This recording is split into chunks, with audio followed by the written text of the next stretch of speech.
Sorry to interrupt. I'd like to call on our first speaker for tonight. She is Hee-Eun Yeo, and she's a UTS housing alumni, and she's representing the Faculty of Health. She was an RN at housing in 2011 and has now firmly established herself in the nursing profession in aged care, palliation and theatres. She's been a registered nurse for 5 years and has practiced in Royal North Shore Public Hospital, Bondi Waters Aged Care, and is now currently working at Macquarie University Hospital. Let's hear a little more about her journey. Please welcome Ellen.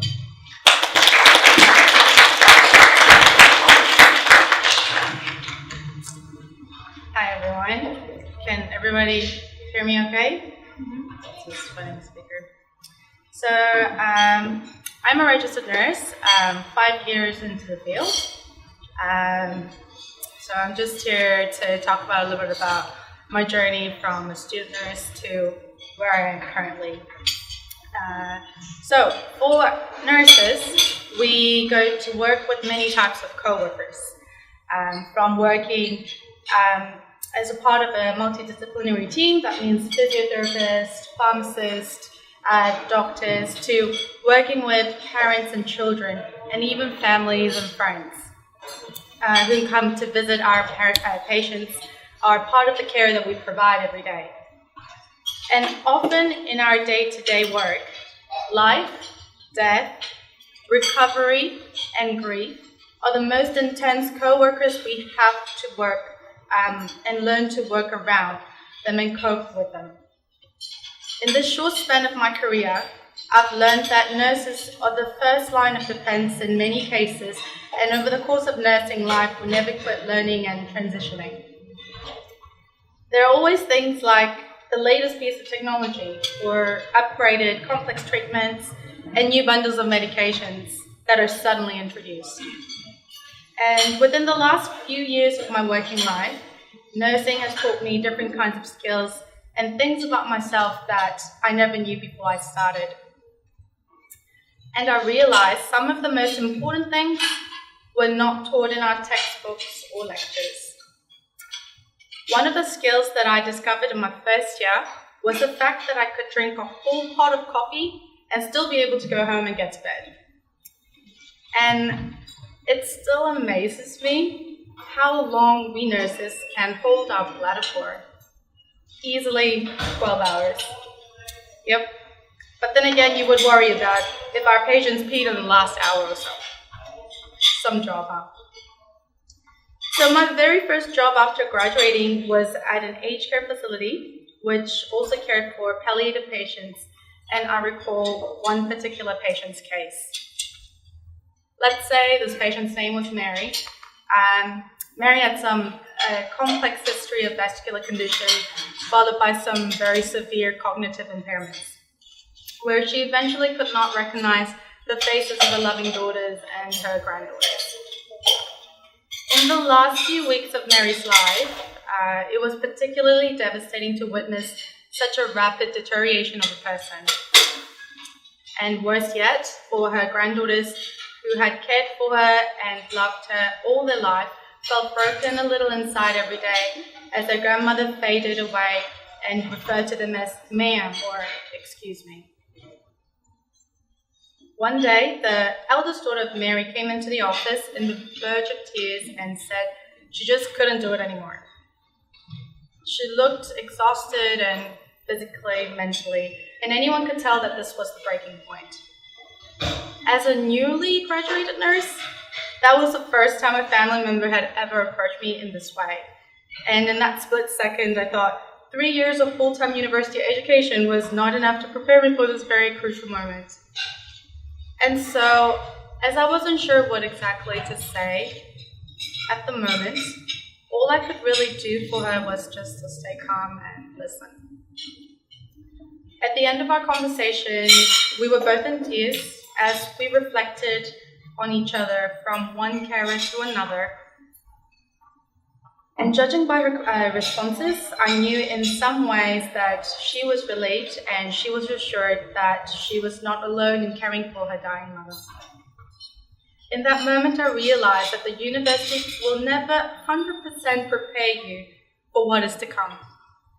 Reaching a position in your career will also never be an answer, but by counting on every work experience as an opportunity to grow and learn how we handle situations is the way to go. Allow and accept the mistakes and situations that are not in our favor, and take them in as your own personal and professional growth. This will always benefit us in the long run while we are transitioning from fresh graduates to seniors. After working at the aged care home for approximately 2 years, I decided to take on a different role as a medical ward nurse, then followed by some endoscopy theatre nursing. Working as a ward nurse was challenging, as we had to adapt to heavy patient loading. Maintaining super polished time management skills were the things that the team required to get through every day. But more than that, moving on to a surgical nursing was really something else, as it did not only mean that I get to maneuver around highly sophisticated instruments, but also had to learn how each and every doctor had different methods and ways to perform the exact same surgery. Initially, being a nurse with only a medical background, theatre was like a whole new world. And at this point, I was not sure why the hell I put myself through this all. So as there are only very, very few mistakes you can afford being a nurse, I decided to pick myself together a little bit and carry a little notebook in my pocket at all times. I wrote all that was new and important to me. And it didn't matter how small or big it was. If it was something that was an interest to me, I just wrote it down. And so, as time went by, this little notebook of mine had become my friend and more so my teacher.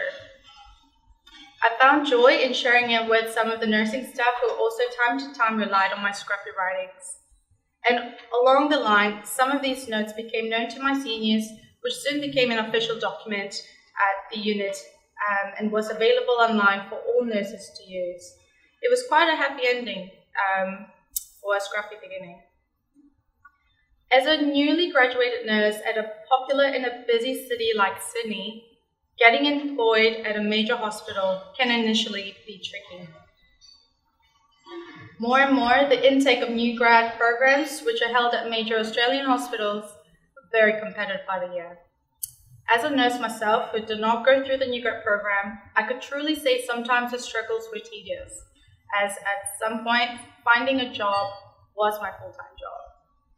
However, to everyone who are facing competitive employment challenges, I urge you again to take and count on every experience you go through and apply your new knowledge to the next and keep moving forward.